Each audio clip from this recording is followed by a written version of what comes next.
n'est pas panafricaniste qui veut.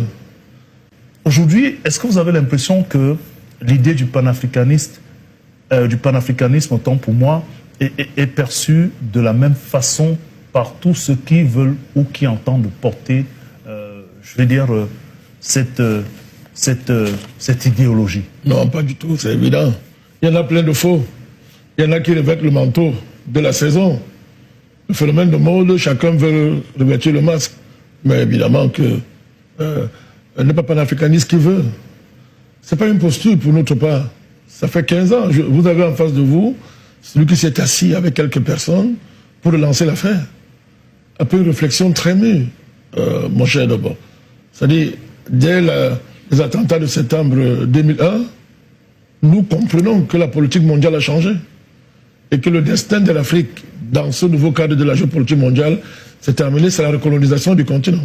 Alors, qu'est-ce qui fait l'authenticité de cette vision panafricaniste que vous avez portée et de ces multiples formes qui aujourd'hui, selon vous? Non, les choses sont claires. D'abord, il fallait commencer.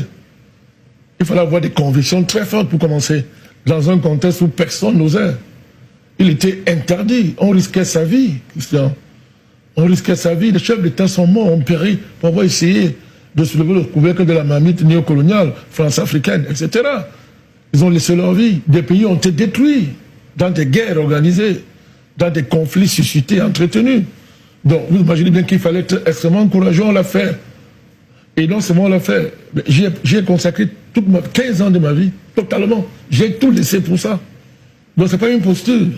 J'ai tout laissé pour ça. Je ne vous dis pas les risques que nous avons encourus. Des risques. Nos familles ont vécu des choses difficiles. Donc, ce n'est pas un jeu. Maintenant, c'est facile. On ne court plus le risque qui était valable il y a 15 ans.